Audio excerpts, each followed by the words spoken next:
듣다 보면 내공이 쌓이는 방송 2시간 철학의 돌풀입니다. 진니입니다. 예, 저희는 요한네스 hirschberger의 서양 철학사 학원 근대와 현대 읽고 있고요.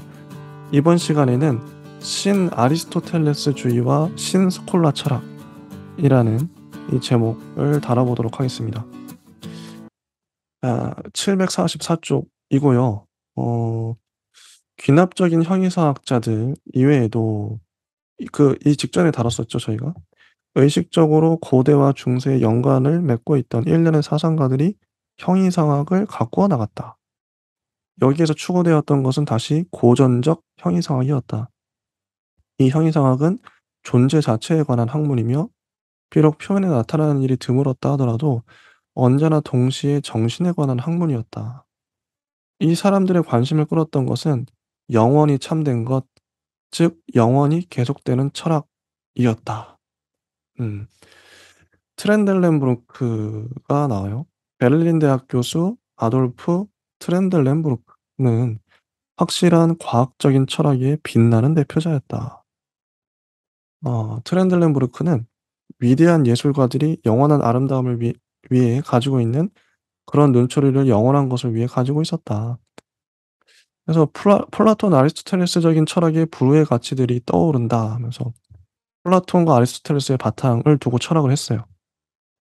순수히 아리스토텔레스적으로 사고했고, 그다음에 쭉 아래 보시면 헤라클레이토스와 아우구스티누스의 정신을 따르는 자연법 사상가에 속한다. 고대의 전통을 가져온 거죠. 747쪽을 보면 트렌델렌부르크는 유럽의 고대적 그리스도교적인 문화의 첫 번째 대표자로 된다. 많은 사람들이 일시적인 현재의 기반적인 거칠에 현혹되고 있던 비교적 경박한 시대에 트렌델렌부르크는 우리들의 힘의 뿌리들을 제시해 주었다. 그의 제자들 중에서 유명한 사람들은 브렌다노, 헤르틀링, 빌만, 타이 밀러, 오이켄 등이다. 이렇게 나옵니다. 일단 여기까지. 지니님은 어떻게 보셨나요? 네, 트렌델렌부르크라는 새로운 사람을 읽었고, 그리고 전통 철학의 계보를 잇고 있는 한 사람으로 읽었고, 그 사람뿐만 아니라 그 제자들도 계속 그 경향성을 가지고 가고 있구나, 이 정도로 생각했습니다. 좋습니다. 이제 747쪽이고요. 신스콜라 철학. 이 소제목이 끝까지 갑니다. 거의 20쪽 가까운 내용인데 정말 많아요. 근데 내용은 단순합니다. 읽어볼게요. 빌만과 헤르틀링의 이름은 방금 나왔죠? 이래 트렌들렌부르크의 제자. 빌만과 헤르틀링의 이름은 똑같이 고전적 형이상을 갖고 있는 다른 진영, 즉 소위 신스콜라 철학으로 옮겨간다. 신스콜라 철학이라는 집합 명사는 오늘날 일반적으로 카톨릭 교회의 철학을 가리키고 있으나 그렇다고 카톨릭 교회의 철학과 완전히 일치하는 것은 아니다. 왜냐하면 자기는 신스콜라 철학자가 아니라고 느끼는 그런 그리스도교 철학의 대표자들도 있기 때문이다. 비전문가들은 교황의 회칙 에테르니 파트리스에서의 바탕에서 성 토마스 아퀴나스의 철학을 부활시킨 것이 신스콜라 철학이라고 이해하는 일이 자주 있다. 교황 레오 13세는 이 회칙에서 토마스의 원리, 방법, 명제 등을 교회의 공식적인 철학으로 삼았으며, 따라서 비전문가들은 신스콜라 철학이라는 말 대신에 그저 신토마스주의라고 하는 경우도 자주 있다. 교회가 실제로 원했던 것은 교회 교육기관에 다니는 대학생들에게 천사 같은 박사, 토마스 아퀴나스죠. 의 정신설교 원리에 따라 철학을 가르치는 것이었다. 이런 것은 오늘날 교회법에 정해져 있는 것이다. 이런 역사적 배경 잠깐 설명이 나오고, 748쪽 보시면 신스콜라 철학은 19세기 중반기에 시작되었다. 이 신스콜라 철학의 발단은 종교적인 사고의 측면에서 볼 때 우려를 자아내고 있던 그 당시에 철학이 번져나가는 데 대한 반동이었다. 세속 철학이 번져나오고 있어. 야, 저거 어떻게 큰일 났어. 이거 막아야 돼. 뭐 이런. 이때 중요한 점은 한편으로는 범신론에 빠질 두려움, 다른 편으로는 신앙과 지식의 관계에 대한 의심스러운 규정, 또 다른 편으로는 일종의 주관주의 등이었다. 사람들은 범신론의 위험을 본체론주의에 있다고 보았다. 뭐 학자들 이름 많이 나와요. 그 당시에 사람들 이 학자들이 믿고 있던 바에 따르자면 독일 관념론에서는 절대적인 것이 시간적인 것으로 옮겨가고 또 거꾸로 되기도 하며 또 이와 비슷하게 철학적인 지식이 초자연적인 것과 신비로운 것들을 지배하고 마치는 이것들을 남김없이 인간의 합리성 안으로 해소시켜 버리고 만다는 것이다. 이러면 안 되는 거죠. 신학자들이나 봤을 때 '이러면 안 돼.' 이런 749 쪽을 보시면 이런 상황에서 필요한 것은 다시 확실한 발판을 갖는 것이다. 그래서 "스콜라 철학의 고전가들로 돌아가라."는 외침이 여러 측면으로부터 또 여러 나라들에서 동시에 울려 퍼졌다 하면서 쫙 사람들의 학자들의 이름이 나옵니다. 음. 그리고 쭉 넘어가서 19 세기 전반에 사람들을 우왕좌왕케 했던 철학의 불확실성에 대해서 받침대가 될 굵직한 선을 그려 보는 것은 앞날을 내다보는 현명함이 요구하고 있는 것만이 아니다. 그래서 쫙 더 큰 유산으로 돌아갈 수 있다. 음 그리고 인제 뭐 신스콜라 철학사의 다음 단계에는 중세 철학의 범위 안에서 문헌사적 연구와 사상적 사적 연구에 몰두하게 되는데 그 성과는 풍부했다. 사람들은 스콜라 철학을 깊이 이해하려고 했다.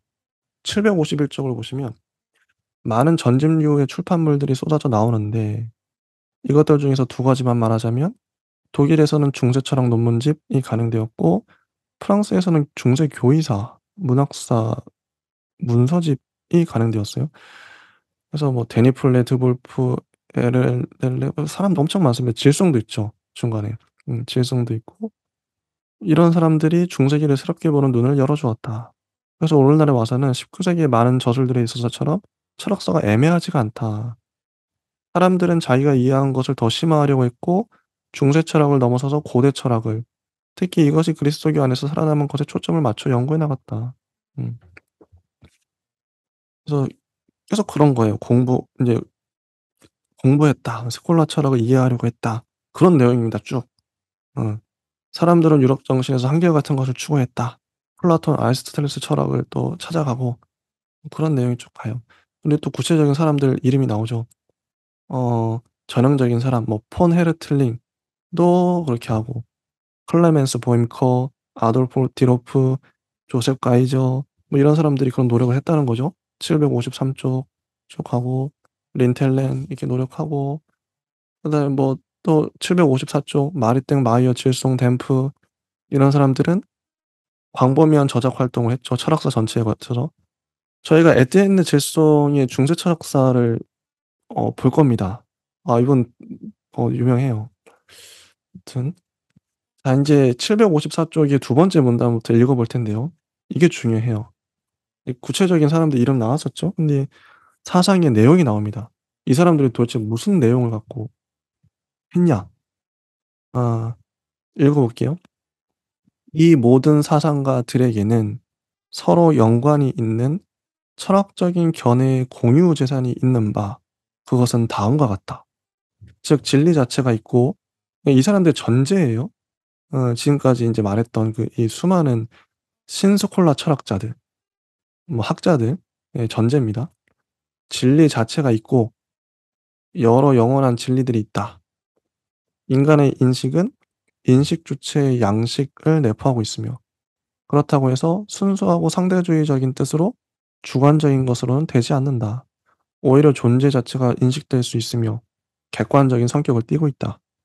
존재는 만들어진 존재와 만들어지지 않은 존재, 실체와 우연이 있는 것, 본질과 실제, 현실태와 가능태, 원형과 모상 등으로 나눠지고 또 물체적, 생명적, 영혼적, 정신적 존재의 층으로 나눠진다. 인간의 영혼은 비물질적이고 실체적이며 불사적이다. 이런 영혼을 통해 인간은 동물과 본질적으로 구별된다. 도덕, 법률, 국가 등은 영원한 규범에 따라 제정된다. 모든 존재와 모든 진리와 모든 가치의 제1 원인은 초월적 하나님이다. 위의 것들을 하나씩 하나씩 살펴보면 매우 큰 차이들이 있다. 이런 것은 잘 알려져 있는 여러 가지 논쟁들에서 볼 수 있는 바와 같고 이 논쟁들은 다음과 같다. 창조된 존재와 창조되지 않은 존재 옆에 가로에 보시면 자존적인 존재와 타자 타 타 그러니까 존이 맞나 이게? 자율인가? 하여튼 제가 한문을 잘 몰라서 타율적 존재, 자율적인 존재와 타율적 존재 같아요. 아니 존인가? 아무튼. 네, 원형과 모상의 구별에 관한 해석. 신이 원인이 된다는 것과 인간의 자유와의 관계, 토미즘과 몰리니즘이라고 나오네요. 정신적인 인식, 추상이냐 직관이냐. 네, 보편자, 사물이 앞섰느냐 뒤섰느냐. 영혼의 능력에 대한 평가, 주지주의냐 주의주의냐. 윤리학의 기초 지우는 것, 신율적인가, 목적론적인가, 가치론인가 등에 관한 논쟁들. 엄청 디테일하죠. 이런 것들을 공통적으로 공유 재산으로 갖고 있었다. 신소콜라 철학자들은. 일단 여기서 한번 끊어 보고요. 지니님은 어떻게 보셨나요? 네. 이게 이제 뒤에 어떤 내용들을 예비하고 있는가가 저는 되게 흥미로워지는 부분이었고, 이게 많은 학자들에 대한 뭐 각각의 영향관계이기도 하지만, 큰 틀에서 영원한 진리라는 그런 전통적 형이상학을 다시 복권시키는 과정에 해당한다고 저는 그렇게 읽어서, 그런 지점에 대한 비판도 당연히 있을 수 있지만, 사실은 우리가 이제 20세기 철학에 들어가기에 앞서서 그런 내용들을 충분히 담지하고 가야 되지 않겠는가라는 생각을 많이 하면서 읽었어요. 왜냐하면 오늘날의 관점에서 쉽게 생각하면 정말 옛날 것들과 낡은 것들로 치부될 수 있는 그 전통적 형이상학의 어떤 형상들, 그런 것들을 정말 다 소거시키고 20세기로 넘어왔다고 착각할 수 있는데, 전혀 그런 것은 아니고 이런 경향성이 그대로 유지되어 오고 계보도 하나로서 분명히 존재하면서 각각의 측면들이 현대에 이제 들어서는 여러 가지 개별적인 사건과 면모들과 결합되면서 어떤 방식의 분석의 잣대로서 기능하게 될런지, 워낙 또 오래된 계보이다 보니 그것의 일관성에 있어서는 학자들마다 다 달라질 수밖에 없고요. 그런 세부적인 연구 논의에 따르면 오히려 뭐 다른 대척에 있는 우리가 아까 읽었던 경험주의라든지 아니면 전통적 형이상학과 결별했던 어떤 이론과 접점으로서 여겨지는 그런 부분도 충분히 발견될 수 있을 것이라 생각을 해서 여러 관점에서 읽어볼 법한 그런 부분일 것이고, 우리가 여기서 뭔가를 거대한 걸 추출해낸다기보다는 뒤에 이어서 읽어 나갈 때 어떤 예비자적인 그런 위상으로 이런 내용들을 정리해 나가고, 그동안 좀 등한시해 올 수 있었던 전통 형이상학에 대해서 다시 한 번씩은 우리가 이제 만날 준비를 해야 되지 않겠나, 이런 생각을 가지면서 읽었습니다. 전통이 정말 중요하다는 생각이 들어요. 이 형이상학적인 전통, 이어나가야 되고 우리가 공부해야 되고, 지금도 이런 형이상학을 추구하는 학자들이 많이 있을 것 같아요. 자, 계속 보면은 그래서 영원히 계속되는 철학 안에서도 철학체계 전체에 있어서 마찬가지로 여러 가지 길들이 나눠져 있을 수 있다. 학자마다 다르다는 거죠. 그럼에도 불구하고 근본적 태도는 언제나 플라톤, 아리스토텔레스적인 철학과 그 본질 형상 이데아의 형이상학의 정신에 의해 지탱되고 있다. 그리고 그다음에 뭐 756쪽은 아리스토텔레스와 플라톤의 차이보다 공통적인 게 훨씬 많다. 이런 주장은 히슈베르그가 전에도 했었죠. 최근의 연구 결과에 의하면. 그래서 공통적인 게 많다. 그리고 근세 철학에서는 고대인들의 유산이 여러 가지로 은폐되어 알아볼 수 없을 정도로까지 변형되어 버렸다. 그러나 감성적인 것의 형상 원리로서의 예지 세계에 시간적인 것의 근거 또는 목표로서의 영원한 것은 데카르트로부터 출발하여 스피노자, 라이프니츠, 볼프, 칸트, 셸링, 헤겔 등을 거쳐 페이너와 로츠에 이르기까지 존재하고 있다. 이 모든 사람들에게 있어서는 헤겔의 말을 빌리자면 사상은 바깥 껍질을 뚫고 로고스의 내적인 맥박을 찾아내고 그런 다음에 이 맥박이 외적인 형상들에도 고동치는 것으로 느끼게 된다. 흉과 그의 추종자들만이 흉이 자꾸 욕을 먹네. 신을 에워싼 윤무에서 벗어나와 있을 뿐이다. 바로 그래서 우리는 유럽 형이상학의 연속이라는 말을 계속해서 하고 있다. 우리는 이 모든 철학자들을 영원히 계속되는 철학의 대표자들이라고 말할 수 있다. 근본적으로는 영원히 계속되는 철학이란 진정으로 철학하는 것 이외에 아무것도 없다. 이게 철학이다 이런 거죠. 헬시베르그의 주장을 따르면. 화이트헤드. 화이트헤드는 유럽 철학 전체가 플라톤에 대한 각주로만 이루어져 있다. 유명하죠, 이 말. 우리가 언젠가 화이트헤드의 원문도 읽어볼 텐데 정말 좋아요, 이분. 그리고 마레샬은 그의 철학적인 유서에서 성 토마스에 관해 철저하게 연구하는 것이 근세 철학을 깊이 이해하는 가장 좋은 길이다라고 말하고 있다. 음. 그 근세와의 대결은 불가피한데 이 대결은 어디까지나 긍정적인 대결이어야지 반박이어서는 안 된다. 그리고 759쪽. 칸트, 헤겔, 하이데거 등이 특히 사람들이 대결했던 철학자들이다. 이분이 재밌는 게 이와 동시에 시도되었던 것은 토마스 아퀴나스를 한층 더 발전시키는 일이었다. 근데 재밌는 게요. 그러나 이런 일은 마레샬이나 기타의 어떤 사람도 해낼 수가 없었다. 이 역량 부족을 토마스 아퀴나스를 발전시키고 싶었는데 해낼 수가 없었어요. 아 역량 부족이었습니다. 왜냐하면 한편으로는 사람들이 지나치게 일찍이 역사적인 단계에서 벗어나 토마스의 사상이 아닌 고정되고 자유분방한 사상을 발전시켰고 다른 편으로는 칸트, 헤겔, 하이데거를 충분히 넘어설 수가 없었고 역량 부족. 칸트, 헤겔, 하이데거를 넘어서고 싶었는데 못 넘어섰어요, 사람들이. 따라서 대결을 시도하면서도 적어도 언어와 개념들에 있어서는 종속 상태에 빠져버렸다. 이렇게 평가를 합니다. 힐슈베르그는 당대의 신스콜라 철학자들은 학자들은.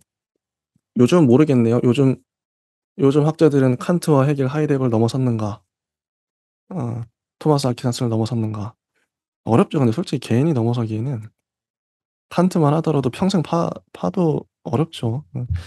사람들은 자기가 생각하고 있는 것이 토마스인지 칸트인지 헤겔인지 하이데거인지 또 커다란 개념에 혼란이 생기지는 않을는지 하는 것 등을 때때로 자문해 봐야 할 위험이 생긴다. 여기서 필요한 것은 깊이 파고드는 것이요. 그 당시 어떤 토마스 학파가 토마스를 보고 있는 것처럼 토마스를 보지 않고 그의 순수하고 근원적인 모습과 아직 결정되지 않은 여러 가지 가능성 속에서 그를 보는 것이다. 또 사람들은 근세의 철학도 넘어서야만 할 것이다. 넘어서는 거에 대해서 자꾸 얘기를 하죠. 학자들을 넘어서는 것도 있지만 근세 철학을 넘어서는 것. 그러기 위해서는 이 사람들이 근세 철학의 전제와 동기들을 꿰뚫어 보아야 하고 설령 근본적으로가 아니라 환경 때문이라고 하더라도 뒤에 와서 화해를 하기 위해서는 이 근세 철학을 받아들이지 않으면 안 된다. 일단 받아들여라. 그다음에 넘어서라.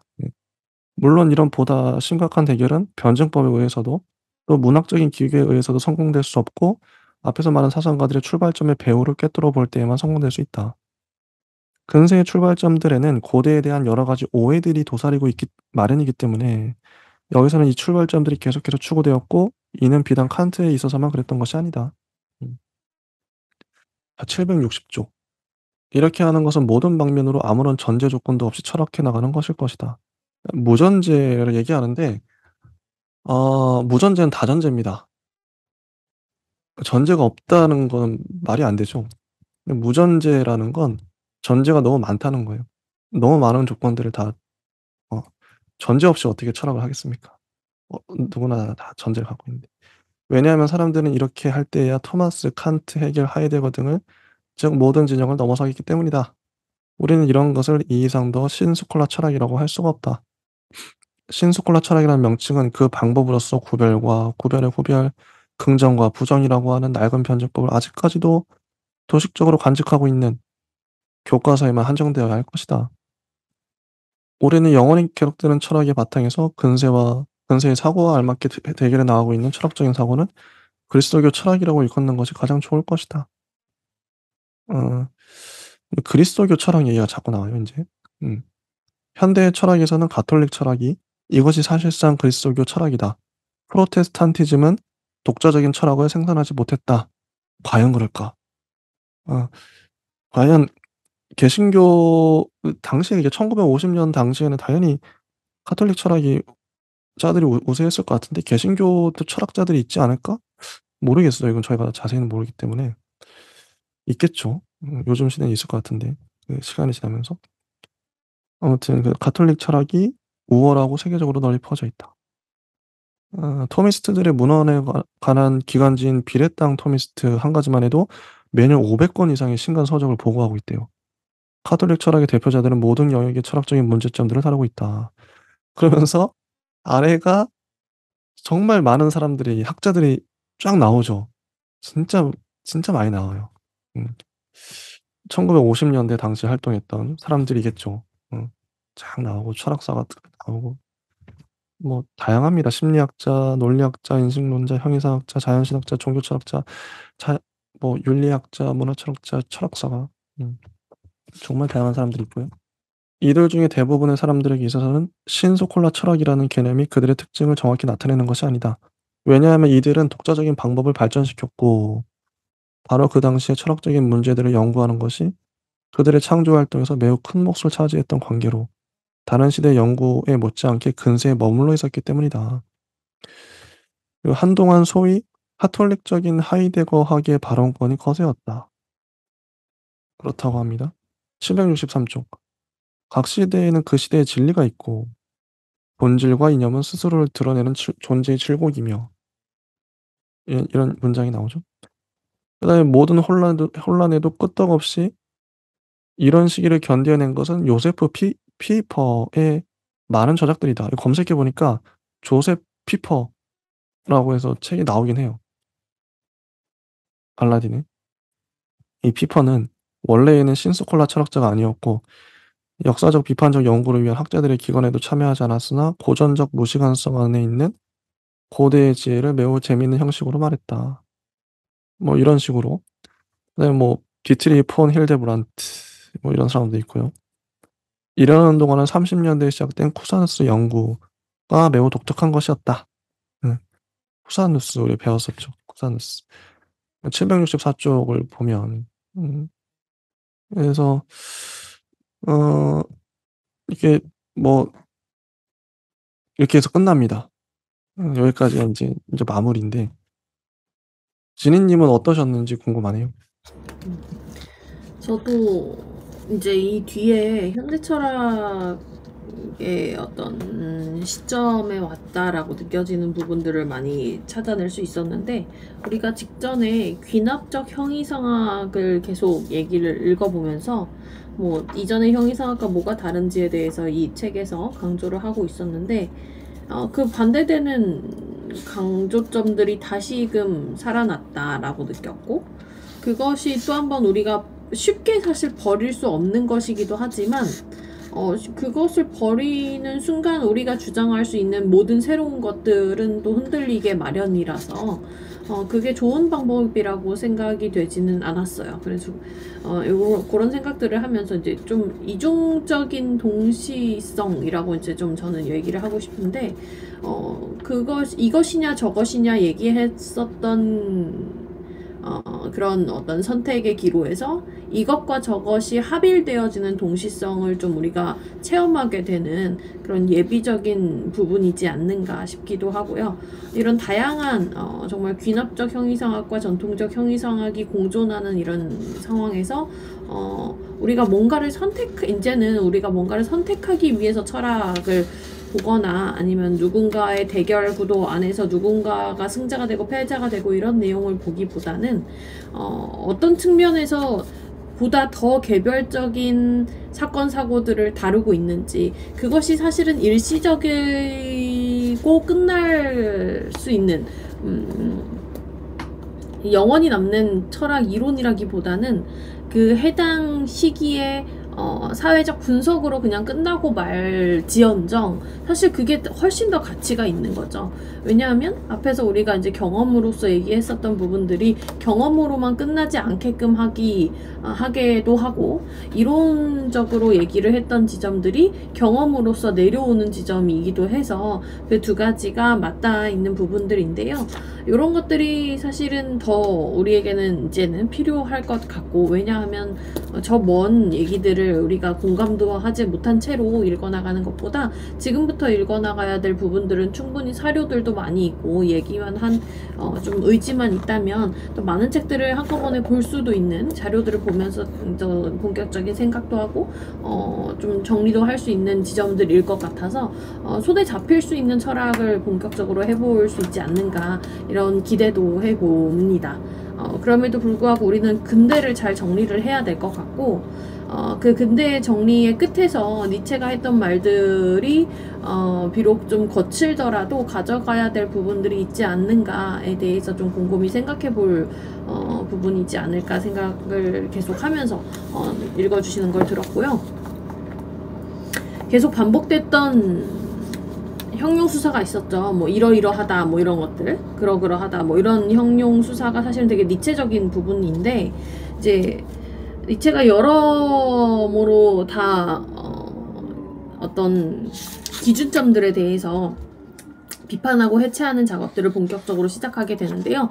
그 니체의 내부 안에서 뭔가가 첨예하게 본격적으로 시작됐다라기보다는 거기에서 약간의 예비적인 부분이 던져준 것이고, 거기서 비판했던 큰 틀은 아까 우리 되게 날것으로서 두루뭉술하게 묶어내려갔던, 뭐 좀 어렵게 말한다면 그 명명으로서 그냥 지배권을 행사하려는 그런 태도들 자체를 되게 비판하고자 했던 것이 이제 니체의 사상, 그리고 아주 단순하게 말했을 때 그런 경향성, 그런 것들을 이제 니체가 비판하고자 했던 것은 아닌지, 뭐 지배자의 힘 이런 것들에 대해서 비판하고자 했던 것은 아닌지 떠올려 보신다면, 이제는 우리가 그것들을 보다 더 구체적인 사례들을 살을 붙여서 설명을 해내야 되고, 그것은 이제 모든 이제 사물들이나 사건들을 날인해버렸던 그런 이름들을 하나하나 해체하는 음소 분석적인 작업들을 거쳐가면서 그 하나의 이러이러한 것으로서 잠식해버렸던 그런 메스, 그 두루뭉술한 덩어리들을 우리가 하나하나 풀어나가는 시간을 가져야 될 것으로 이제 앞으로 현대 철학에 대해서 이제 좀 기대를 하고 있고, 그런 잣대들, 그 이제 우리가 덩어리를 해체하는 어떤 도구들을 뭐 어떤 새로운 현대적인 철학의 기준들을 가지고 오거나 세워야 되는가라고 했을 땐 저는 아니다라고 얘기를 하고 싶습니다. 기존의 것들을 충분히 우리가 학습하고 그 선배가 했던 부분들을 그대로 따라감에도 불구하고 우리는 새로운 지점들을 발견할 수 있을 것이고, 또 반복을 통해서 또 차이를 누적시키다 보면 그 안에서 또 다른 이야기를 할 수 있을 것이라 확신하기 때문에 조금 이제 근대를 잘 정리하는 쪽으로 20세기 철학을 시작하면 더 좋지 않을까. 그리고 지금 나왔던 학자들과 뭐 결별과 동시에 같이 동행할 수 있는 그런 시발점으로 삼아야 되지 않겠는가, 이런 마음으로 여기 오늘 정리를 들었습니다. 저는 아까 759쪽에 자 토마스를 어떤 사람도 넘어설 수가 없었다. 이 서글픈 이 좀 상황을 보면서 이제 어떤 생각이 들었냐면, 만약에 누가 저한테 칸트가 너무 궁금해요. 칸트를 공부하고 싶어요." 이렇게 막 물어본다면 "먼저 철학사 책을 읽으십시오." 하면 이렇게 권해 줄 수 있을 것 같아요, 자신 있게. 제가 공부해 보니까 알겠어요. 그러니까 역사적 맥락을 알아야 칸트 그 이전의 철학자들이 무수히 많잖아요. 그러니까 칸트가 어디서 영향을 받았는지, 그리고 또 칸트가 또 누구한테 어떤 영향을 주었는지, 이거를 생략하고 그냥 칸트 책만 딱 읽는다? 읽어도 당연히 이해가 안 가고요. 어렵고 칸트 책에 대한 또 해설서가 또 필요하고, 또 그 해설서를 또 읽으려면 또 어찌 됐건 시작은 어 '철학사 책을 볼 수밖에 없다.' 그런 생각이 들어요. 그래서 그래서 인제 '이런 공부가 또 가치 있는 것 아닌가.' 전통 어떤 연결성을 찾아가는, 이건 뭐 철학뿐만 아니라 모든 공부가 그렇겠죠. 그리고 또 한 가지 들었던 생각은 제 스승이 했던 말인데, 학자의 의무랄까, 학자의 책임이랄까.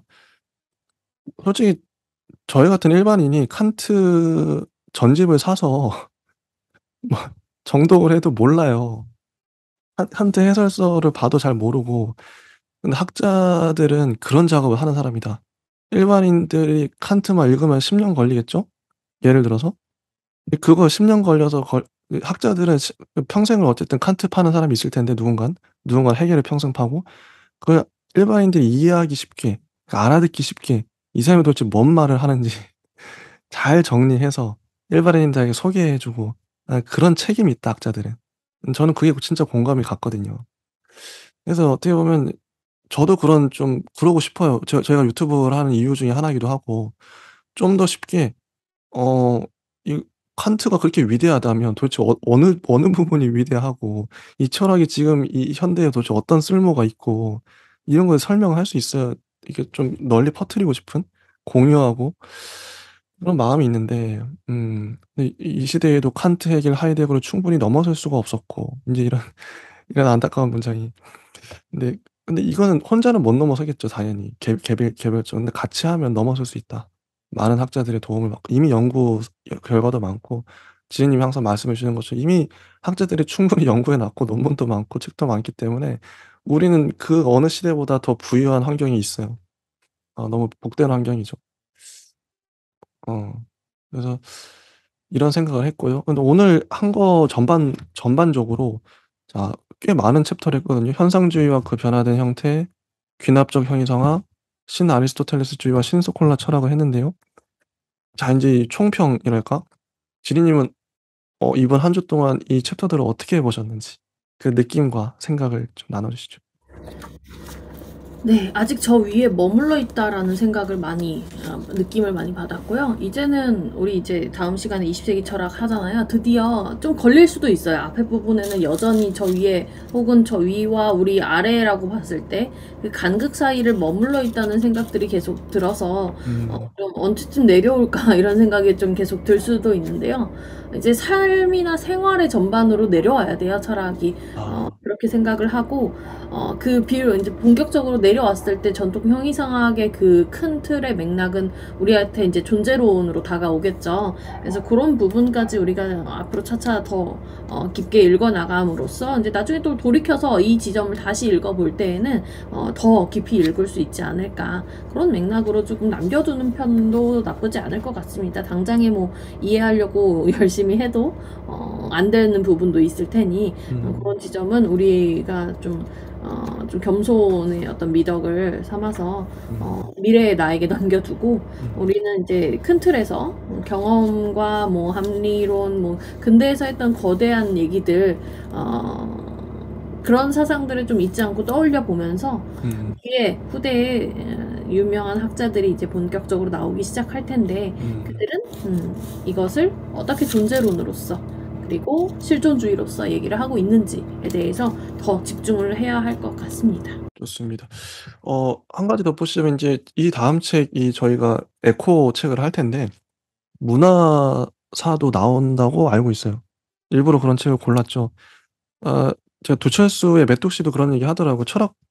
철학사뿐만 아니라 이거 공부를 하려면 철학사뿐만 아니라 문화사, 역사 전반을 다 알아야 이게 종횡으로 다 이렇게 엮어지면서 이해가 되는 거라고. 저도 역사를 제외하고 이 철학사를 이해할 수가 없고요. 당대의 어떤 역사적인 사실 뭐 문화사 이런 게 다 있겠죠. 공부할 게 진짜 많습니다. 되게 설레고 재밌어요. 네 오늘은 여기까지 하고요. 다음 시간에 저희가 20 세기 철학 드디어 들어갑니다. 이 책도 이제 3주 남았어요. 3 주면 다 끝납니다. 네 달려보겠습니다. 예. 여기까지 하도록 할게요. 예 감사합니다. 감사합니다.